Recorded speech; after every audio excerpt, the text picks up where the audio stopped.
ये जो टॉपिक आपका बन जाता है आसियान, दक्षिण पूर्व एशियाई देशों का संगठन। ये संगठन अपने कुछ विशेष उद्देश्यों के साथ बनाया गया था और इन उद्देश्यों को अगर हम साप्टा तथा साफ्टा के साथ एसोसिएट कर दें तो शायद इनके उद्देश्य और ब्रॉड होते चले जाएंगे। तो आइए हम इस पर देखते हैं। तो एशियान का जो फुल फॉर्म है association of south east Asian nation, यानी जो दक्षिण आपके एशिया के कंट्री हैं उनका एक समूह, यानी एशियान का फुल फॉर्म ये एग्जाम्स में कई बार पूछा गया है। ठीक है, तो association of south east Asian Nations है। एशियंस दक्षिण पूर्व एशियाई देशों का संगठन है। दक्षिण और पूर्वी एशियाई देशों का यह संगठन माना जाता है। इस संगठन का मुख्य उद्देश्य दक्षिण पूर्व एशियाई देशों के बीच सांस्कृतिक, सुरक्षा, राजनीति, अर्थव्यवस्था और आपसी क्षेत्रीय सहयोग को सुदृढ़ करना होता है। ठीक है, जब एक इकोनॉमिक्स की ये थ्योरी होती है कि जब कोई बड़ा देश, ठीक है, ये थ्योरी आप जरूर याद रखिएगा कि कोई बिग कंट्री अगर स्मॉल कंट्री से व्यापारिक संबंध बनाता है तो उससे बिग कंट्री को फायदा होता है, इकोनॉमिक बेनिफिट ज्यादा होता है। ये पॉइंट आप नोट डाउन करिएगा, इकोनॉमिक बेनिफिट ज्यादा होता है। ठीक है, दूसरी एक थ्योरी है आपकी ग्रेविटेशनल थ्योरी। आप लोग साइंस के स्टूडेंट रहे होंगे तो जानते होंगे, ग्रेविटेशनल थ्योरी ये कहती है कि जो चीज हमारे पास आसपास होती है उसमें ग्रेविटी पावर ज्यादा होती है, जो बहुत दूर होती है उस पर ग्रेविटेशनल फोर्स कम होती है। जो आपका फिजिक्स का लॉ है कि जो आपके पास सेंट्रल के पास होगा उस पर ज्यादा फोर्स होगा, जो दूर होंगे वास्तव में उसके पास जो बंद होगा कम होगा। तो ग्रेविटेशनल थ्योरी ये हमें बताती है कि जो हमारे पड़ोसी कंट्री होते हैं उनसे इकोनॉमिक रिलेशनशिप ज्यादा होगा।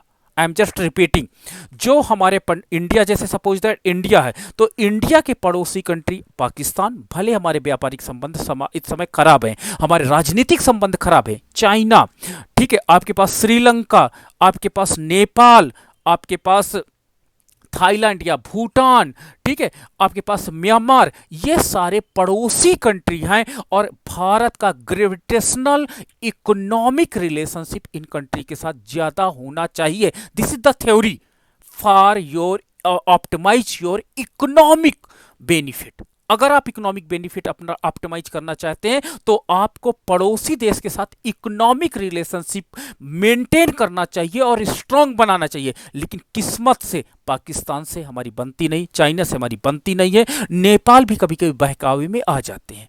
ठीक है, तो प्रॉब्लम हमारे पास क्या आ जाती है कि हमारे पास अब रेस्ट ऑफ कंट्री बचे उनका साइज बहुत छोटा है। ठीक है, हमारे पास दो, आपका चाइना, अगर इससे इकोनॉमिक रिलेशनशिप हमारे पास अच्छा होता तो कहीं ना कहीं भारत की स्थिति और अच्छी हो जाती। तो इस प्रकार से ग्रेविटेशनल थ्योरी कहती है कि सबसे पहले ज्यादा से ज्यादा व्यापारिक संबंध आपको पड़ोसी कंट्री से बनाने चाहिए और उनको प्रेफरेंस में लेके काम करो, आपका इकोनॉमिक बेनिफिट ज्यादा होगा। क्योंकि जो विश्व के अन्य देश है जैसे अमेरिका या ऑस्ट्रेलिया से आप व्यापार तो करते हो लेकिन ट्रांसपोर्टेशन कॉस्ट इतनी ज्यादा आ जाएगी कि आपका इकोनॉमिक बेनिफिट जो होगा वो डिक्लाइन कर जाएगा। तो एशियन, आपका अगर मैं एशियन की बात करता हूं तो एशियन का कॉन्सेप्ट कहीं ना कहीं ये दो इकोनॉमिक की मूलभूत अवधारणाओं पर आधारित है कि बड़े कंट्री को छोटे कंट्री से बेनिफिट होता है, इकोनॉमिक थ्योरी कहती है।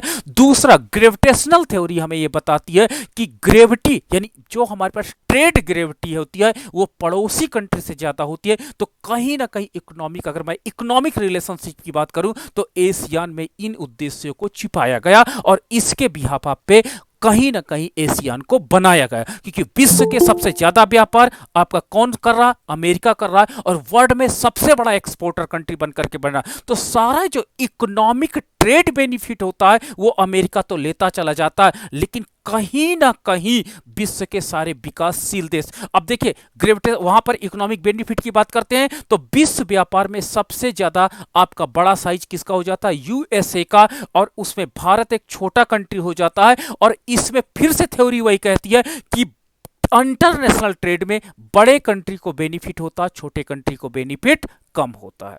ठीक है, तो इस प्रकार यूएसए को अगर इंडिया के साथ हम इकोनॉमिक रिलेशनशिप बनाएंगे तो कहीं ना कहीं बेनिफिट ज्यादा किसका होगा? आपका अमेरिका का होगा। इसलिए एशियन का कॉन्सेप्ट था कि क्यों ना हम अपने बिग कंट्री के साथ स्मॉल कंट्री के कॉन्सेप्ट को साथ साथ रखें, ताकि हमारा इकोनॉमिक ट्रेड बेनिफिट मैक्सिमम हो सके। तो इस प्रकार का कुछ थ्योरेटिकल सिद्धांतों के कॉन्सेप्ट को लेकर के शायद एशियन का डेवलपमेंट किया गया कि साउथ एशिया में जो भी कंट्री हैं वहां पे पॉवर्टी बहुत ज्यादा है, और इस पॉवर्टी को रिड्यूस करना, इनकी संस्कृति को सुरक्षा करना, ठीक है, कहीं ना कहीं हमारा धर्म है। तो क्यों ना इनको क्या होते हैं, एक ऐसा एसोसिएशन बनाया जाए जो इंटरनेशनल ट्रेड का most of the benefit developed country लेते जा रहे हैं, क्यों ना उसका बेनिफिट इन पुअर कंट्री को मिलने लगे। तो ये कॉन्सेप्ट लेकर के एशियन पे काम किया गया। एशियान दक्षिण पूर्व एशियाई देशों का एक क्षेत्रीय संगठन है, ठीक है। इस संगठन की स्थापना 8 अगस्त 1967 को थाईलैंड की राजधानी बैंकॉक में किया गया, ठीक है। तो थाईलैंड की राजधानी देखिए बैंकॉक में किया गया। तो ये 8 अगस्त, ये इंपॉर्टेंट आपकी डेट हो जाती है, और बैंकॉक ये आपका एक इंपॉर्टेंट डेट आपका हो जाता है पार्ट। जिस समय इसकी स्थापना हुई उस समय इसके सिर्फ 5 देश थे, और वो स्थापना के समय 5 देश कौन कौन से थे उनको देखिए। Thailand, Indonesia, Malaysia, Philippines, Singapore शामिल थे, ठीक है। तो प्रारंभ में केवल 5 देश थे जो इसका संगठन, एशियन कंट्री का संगठन किया। वर्तमान में इस संगठन का मुख्यालय इंडोनेशिया की राजधानी जकार्ता में स्थित है, ठीक है। और इसकी स्थापना एशिया प्रांत क्षेत्र के देश के मध्य राजनीतिक और सामाजिक तनाव को कम करने और आपसी सहयोग को बढ़ाने के लिए किया गया था। तो कहीं ना कहीं जो आपका एशियन बनाया गया वो साउथ एशिया के, जो साउथ एंड ईस्ट एशिया में जो छोटे छोटे कंट्री थे उनके सामाजिक, सांस्कृतिक, राजनीतिक, अर्थव्यवस्थाओं को ऑप्टिमाइज करने के लिए इस संगठन का निर्माण किया गया था। एशियन की स्थापना 8 अगस्त 1967 को थाईलैंड की राजधानी बैंकॉक में हुई थी। स्थापना के समय इसमें केवल 5 सदस्य देश थे। इन 5 सदस्य को आपको लर्न करना होगा, याद रखना होगा सदैव। इन 5 सदस्यों में मैं फिर से रिपीट कर रहा हूं, Thailand, Malaysia, Indonesia, Singapore, Philippines थे, ठीक है। इसके बाद समय समय पर आसियान देशों की संख्या में वृद्धि हुई, और इस समूह में ब्रूनोई ने 1984 में, वियतनाम ने 1995 में, लाओस ने 1997 में, म्यांमार में 1997 में, कंबोडिया ने 1999 में सम्मिलित हुए। इसका आदर्श वाक्य है one vision, one identity, one community निर्धारित किया गया है। ये विजन जरूर याद रखिएगा, दैट इज मोस्ट इंपॉर्टेंट, ठीक है। एशियन कंट्रीज, जो एशियन आपका ये जो ऑर्गेनाइजेशन बना, इसका आदर्श वाक्य क्या है? One vision, one identity, one community, ठीक है। इसका सचिवालय इंडोनेशिया की राजधानी जकार्ता में स्थित है, और प्रत्येक 8 अगस्त को एशियान दिवस मनाया जाता है, ठीक है। इससे वर्तमान में मेंबर्स कौन कौन से हैं? Indonesia, Malaysia, Philippines, Singapore, Thailand, Brunei, Vietnam, Laos, Myanmar, Cambodia, इसके कुल 10 सदस्य हैं। आसियान में वर्ष के अनुसार घटनाक्रम कौन कौन से जो इवेंट हुए ईयर बाय ईयर, वो हम आपके साथ डिस्कस कर रहे हैं। 1967 में एशियान घोषणा पत्र, बैंकॉक जिसे घोषणा पत्र के नाम से जाना जाता है, इसकी स्थापना हुई थी। इसके संस्थापक देशों में इंडोनेशिया, मलेशिया, फिलीपींस, सिंगापुर और थाईलैंड है। इसको पॉइंट को याद रखिएगा, जो संस्थापक देश हैं वो एग्जाम में कई बार पूछा गया है, और इसमें एक कंट्री को हटा देंगे, अब फिर पूछ लिया जाता है कि इसमें बताइए कौन सा कंट्री नहीं है, तो वो पॉइंट आपको नोट करना पड़ेगा। दूसरा, 1995 में दक्षिण पूर्व एशिया को परमाणु मुक्त क्षेत्र करने के लिए समझौता किया गया, ठीक है। यानी एटॉमिक एनर्जी का केवल पॉजिटिव यूज किया जाएगा, लेकिन कोई भी युद्ध या अन्य एक्टिविटी में इसका प्रयोग नहीं किया जाएगा, क्योंकि हमने जापान से बहुत ज्यादा सबक ले रखा था, ठीक है। 1997 में एशियान विजन 2020 को लागू कर दिया गया है, ठीक है। 2003 में बाली कॉनकॉर्ड द्वितीय, ठीक है, 2007 में सेबू घोषणा पत्र लागू किया गया।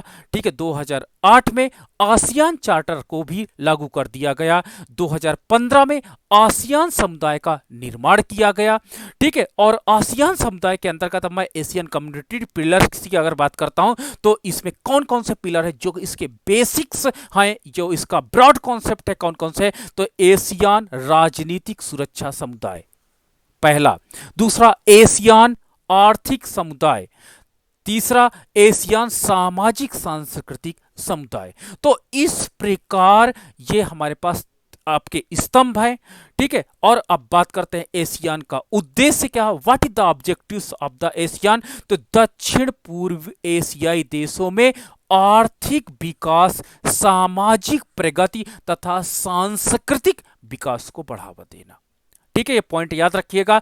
Economic development, social progress and cultural development को प्रमोट करना इसका ऑब्जेक्टिव है। दूसरा ऑब्जेक्टिव है संयुक्त राष्ट्र चार्टर सिद्धांत के अनुसार क्षेत्रीय शांति और स्थिरता को बनाए रखने का भी उद्देश्य इसके साथ जोड़ा गया। थर्ड है सामान्य हितों के मामलों के आर्थिक, सामाजिक, सांस्कृतिक, तकनीकी, वैज्ञानिक और प्रशासनिक क्षेत्रों में पारस्परिक सहयोग को आपस में बढ़ाना। ठीक है, और चौथा आपका है अंतर्राष्ट्रीय तथा क्षेत्रीय संगठनों के सहयोग को बढ़ावा देना। अगला पॉइंट है एग्रीकल्चर, व्यापार और उद्योग के विकास में आपस में सहयोग को बढ़ावा देना। ठीक, अगला पॉइंट है दैट इज वेरी इंपॉर्टेंट, शिक्षा, तकनीकी ज्ञान, वैज्ञानिक क्षेत्र में पारस्परिक सहयोग को बढ़ावा देने की बात की गई।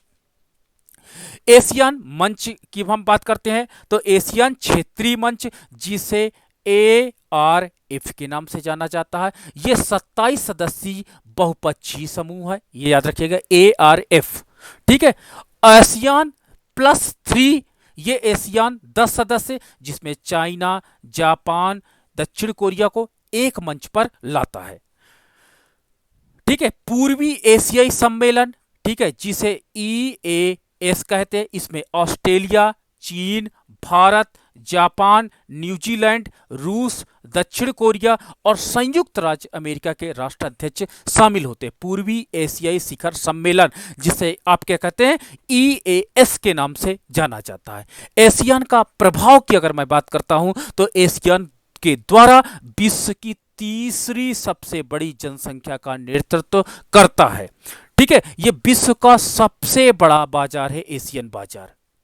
ठीक है, यह एशिया की तीसरी और विश्व की 6वीं सबसे बड़ी अर्थव्यवस्था का प्रतिनिधित्व करता है।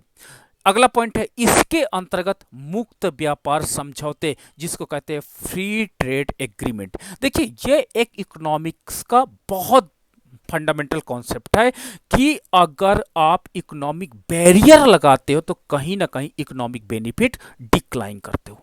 आई एम जस्ट रिपीटिंग, अगर आप कोई भी ट्रेड में बैरियर लगाते हो तो कहीं ना कहीं आपसी संबंध को खराब करते हो तथा आपस में इकोनॉमिक ट्रेड बेनिफिट को आप क्या करते हो, समाप्त करते हो। इसलिए कोई भी समुदाय या संगठन अगर आपस में FTA फ्री ट्रेड एग्रीमेंट को लागू करता, अर्थात हम आपके व्यापार पे यानी आयातित वस्तु पे कोई भी ना तो टैरिफ लगाएंगे ना तो कोई कोटा लगाएंगे और आप हमारे वस्तु पर नहीं लगाएंगे, तो इस प्रकार दोनों देशों का जो ट्रेड होता है वो मैक्सिमम होता है तथा इकोनॉमिक ट्रेड बेनिफिट मैक्सिमम होता है। तो यहां पर जो फ्री ट्रेड एग्रीमेंट है इसको इसमें असाइंड किया गया ताकि जो एशियन कंट्री के देश हैं उनको ज्यादा से ज्यादा इकोनॉमिक ट्रेड बेनिफिट प्राप्त हो सके। तो इस प्रकार मुक्त व्यापार समझौता जो फ्री ट्रेड एग्रीमेंट है उसके कॉन्सेप्ट को लाया गया। इसमें चीन, जापान, दक्षिण Korea, even Bharat, Australia, New Zealand के द्वारा समझौता किया गया। अब देखिए पॉइंट यहां पर बहुत इंपॉर्टेंट है कि जितने डेवलप्ड एंड डेवलपिंग कंट्री है that have the very important role in the international trade, उन लोगों ने एफटीए पर क्या किया, एग्रीमेंट किया, साइन किया, और कहीं ना कहीं कहा कि नहीं, आपका जो एसोसिएशन है वो स्ट्रांग है और हम इंटरनेशनल ट्रेड को आपके साथ प्रमोट करना चाहते हैं, और इंटरनेशनल ट्रेड को प्रमोट करने के लिए हम आपके जो भी उत्पाद होंगे उस पे कोई भी टैरिफ कोटा नहीं लगाएंगे तथा फ्री ट्रेड को प्रमोट करेंगे, ताकि एशियन कंट्री को ज्यादा से ज्यादा इकोनॉमिक ट्रेड बेनिफिट प्राप्त हो सके। ठीक है, और यहीं से जो एफटीए है, यहीं से आपका साफ्टा तथा साप्टा क्या वास्तव में हम यहां से क्लियर करेंगे। तो आपको एफटीए क्लियर हो जाना चाहिए, free trade agreement. Free trade agreement जिन कंट्रियों को हम लोग ज्यादा मानते हैं, बहुत चाहते हैं कि उनका इकोनॉमिक डेवलपमेंट तेजी से हो, उन कंट्री के आयातित तथा निर्यातित वस्तु पर किसी भी प्रकार का बैरियर न लगाना फ्री ट्रेड एग्रीमेंट कहलाता है। एशियान दक्षिण पूर्व एशियाई देशों का संघ है। इंडोनेशिया, फिलीपींस, आपका Indonesia, Philippines, Malaysia, Singapore, Thailand ने मिलकर के इस संघ की स्थापना 8 अगस्त 1967 को की। ब्रुनोई 1984 में एसीएन में शामिल हुआ। जुलाई 1995 में वियतनाम इसकी सदस्यता लिया। लाओस और म्यांमार ने 1997 में इसकी सदस्यता लिया। 30 अप्रैल 1999 को कंबोडिया भी आसियान सदस्य देशों में शामिल हो गया, और वर्तमान में आसियान सदस्य देशों की जो संख्या है वो 10 के पर पहुंच गई है। ठीक है, तो इस प्रकार जो हमारे पास इकोनॉमिक बेनिफिट हुए, मतलब ये आसियान का जो कॉन्सेप्ट था वो economic development, culture development, social progression पे काफी अधिक इंपॉर्टेंट हो गया और बहुत ज्यादा पॉजिटिव इंपैक्ट भी डाला। Indonesia, Philippines, Malaysia, Thailand, Singapore, Brunei, Vietnam, Laos, Cambodia और म्यांमार। आसियान का अगर मैं उद्देश्य की बात करता हूं तो आसियान का उद्देश्य दक्षिण पूर्व एशिया में आर्थिक सहयोग को, इकोनॉमिक रिलेशनशिप को बढ़ावा देने के साथ साथ इस क्षेत्र में आर्थिक स्थिरता को सुनिश्चित करना था, इकोनॉमिक स्टेबिलिटी की बात करना था, ताकि इंटरनेशनल लेवल पर सारे इन्वेस्टर उनके यहां आए और वहां पर भी एम्प्लॉयमेंट एंड इनकम जनरेशन हो सके, और इसका मुख्यालय जकार्ता में है। लेकिन आसियान का एक सचिव प्रत्येक सदस्य देश की राजधानी में होता है। ठीक है, आसियान के जनरल सेक्रेटरी का पद वर्णानुक्रम में के अनुसार प्रत्येक सदस्य के बीच प्रत्येक 2 वर्ष के बाद घूमता रहता है। 23 जुलाई 1996 को आसियान ने भारत को सलाहकार का दर्जा दिया। ठीक है, 23 जुलाई 1996 को, यह पॉइंट आपको इंपॉर्टेंट है, नोट करिएगा। ठीक है, इसके अलावा भारत, चीन, रूस को भी यह दर्जा प्राप्त हुआ, यानी आप एडवाइजर के रूप में आप मतलब कि इसमें पार्टिसिपेट करोगे। अमेरिका को यह दर्जा पहले ही मिला था, क्योंकि अमेरिका वर्ल्ड में सबसे ज्यादा ट्रेड में इंपॉर्टेंट रोल अदा करता है, तो इसको तो ऑलरेडी मिलना था। भारत ने अपने भौगोलिक स्थिति की वजह से आसियान का सदस्य नहीं बन सकता। अब यह पॉइंट बहुत इंपॉर्टेंट है कि वाई इंडिया, क्यों नहीं इंडिया बन सकता एशियन कंट्री का, वो भी भौगोलिक रीजन के कारण। ठीक है, ये आपको मैं होमवर्क देता हूं, और इसको पॉइंट को आपको बहुत क्लियर करना है कि आखिर एशियन कंट्री में भारत जबकि जो सबसे बहुत बड़ा बाजार रखता है, और बहुत बड़ा बाजार रखने के बाद नॉलेज, टेक्नोलॉजी और ह्यूमन रिसोर्स के मामले में जो वर्ल्ड में काफी अच्छा स्थान रखता है, आखिर इतने इंपॉर्टेंट ग्रुप का मेंबर क्यों नहीं बन पाया? ये एक इंपॉर्टेंट बात हो गई, तो इसको आपको होमवर्क के रूप में क्लियर करना है कि ये आखिर ऐसा क्यों है। ठीक है, भारत दक्षिण एशिया का हिस्सा है, लेकिन आसियान दक्षिण पूर्वी एशिया के देशों का संगठन है, और इन 10 सदस्य वाले देशों में, ठीक है, भारत का नाम नहीं आता है, और इसका नेता, ठीक है, जो आसियान के नेता हैं वो सिंगापुर में बैठक करते हैं। तो ये कहीं ना कहीं राजनीतिक और कूटनीतिक मामला हो जाता है, और इसको आपको डिस्कस करना होगा। आसियान 2015 तक मुक्त व्यापार क्षेत्र, जिसको कहते हैं free trade agreement, free trade agreement, ठीक है, मेरे बाधा रहित आर्थिक व्यापार, बाधा रहित, यानी किसी भी प्रकार का बैरियर ना लगाना जाए, उसे एफटीए कहते हैं। दक्षिण पूर्व एशियाई देशों के संघ आसियान ने सदस्य देशों की अर्थव्यवस्थाओं को एकीकरण करने के लिए एक ठोस कदम उठाने कर चालू कर दिया, ताकि वह चीन और भारत जैसी अर्थव्यवस्थाओं से प्रतिस्पर्धा का सामना करने के लिए इस क्षेत्र को निवेशकों के लिए अधिक से अधिक आकर्षक बन सके। ठीक है, विश्व का कोई भी कंट्री चाहता है कि मेरे यहाँ इकोनॉमिक स्टेबिलिटी हो। इकोनॉमिक स्टेबिलिटी से इंटरनेशनल इन्वेस्टर उन कंट्री में इन्वेस्टमेंट करने के लिए आगे आते हैं। तो आसियान कंट्री का भी यही उद्देश्य है कि मेरे यहाँ अधिक से अधिक लोग आएं और इन्वेस्टमेंट करें, जिसमें Indonesia, Thailand, Malaysia, Singapore, Philippines, Brunei, Vietnam, Myanmar, Cambodia, लाओ के समूह आसियान ने आखिरकार प्रस्तावित आसियान आर्थिक समुदाय के ब्लूप्रिंट पर हस्ताक्षर करने का फैसला लिया, जो 2015 में प्रभावी होगा। इस ब्लूप्रिंट में आसियान को वस्तुओं, सेवाओं, निवेश और प्रतिभाशाली मानव शक्ति के साथ 550 मिलियन से अधिक लोगों के लिए एकल बाजार में बदलने हेतु विशेष लक्ष्यों को निर्धारित किया जाएगा। आर्थिक विकास में तेजी लाने के लिए आसियान ने कई योजनाएं बनाई, ताकि इकोनॉमिक डेवलपमेंट तेजी से हो। ठीक है, 2015 तक एकल बाजार बनाया जाना, इलाके के देशों के साथ मुक्त आकाश संधि का मतलब होता है आप अपने फ्लाइट्स को हमारे देश के ऊपर से ले जा सकते हो। अभी देखे होगे कोविड-19 के दौरान पाकिस्तान ने कितनी, मतलब पहले तो कह रहा था कि हम कोविड-19 में आपकी हेल्प करना चाहते हैं, लेकिन हमारा जब प्लेन आ रहे थे उनके आकाश से, तो उन्होंने मना कर दिया कि आप हमारे आकाश से कोई भी प्लेन लेकर के नहीं जाओगे। तो कहीं ना कहीं ये देखिए बहुत इंपॉर्टेंट हो जाता है कि मुक्त आकाश संधि का मतलब होता है क्योंकि आपका शॉर्टेस्ट रूट हो जाता है, प्लस आपको सारी सुविधाएं अचानक मतलब टाइम से पहुंच जाएं। तो मुक्त आकाश संधि कहीं इंपॉर्टेंट है, लेकिन हमारे पास दो पड़ोसी देश हैं, चाइना एंड पाकिस्तान, जिनका आकाश हमारे लिए मुक्त नहीं है। तो कहीं ना कहीं हमारे लिए प्रॉब्लम आती है आज भी इंटरनेशनल ट्रेड में। कई एफटीए शुरुआत में शामिल है।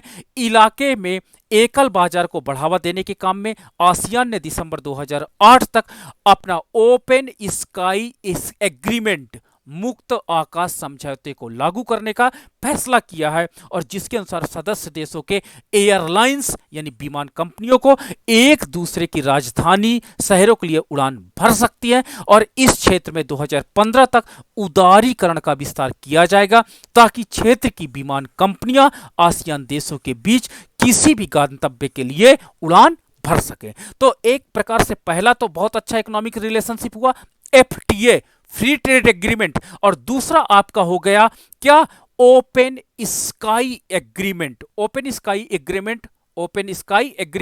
ओएसए। तो ये एशियान की एक बहुत बड़ी सफलता रही कि इन्होंने दो बड़े प्रमुख मुद्दों पर अपने ब्लूप्रिंट पर हस्ताक्षर कर लिए। तो ये आपके साथ हमने डिस्कस किया एशियन कंट्री, और एशियन कंट्री तो हमने आपको डिस्कस किया कि कॉन्सेप्ट को कहीं इंदिरा गांधी जी ने अपने इकोनॉमिक डेवलपमेंट के उसमें फेज में लगाया, कहीं ना कहीं वो एशियन कंट्री के इस रणनीति से बहुत ज़्यादा प्रभावित थी।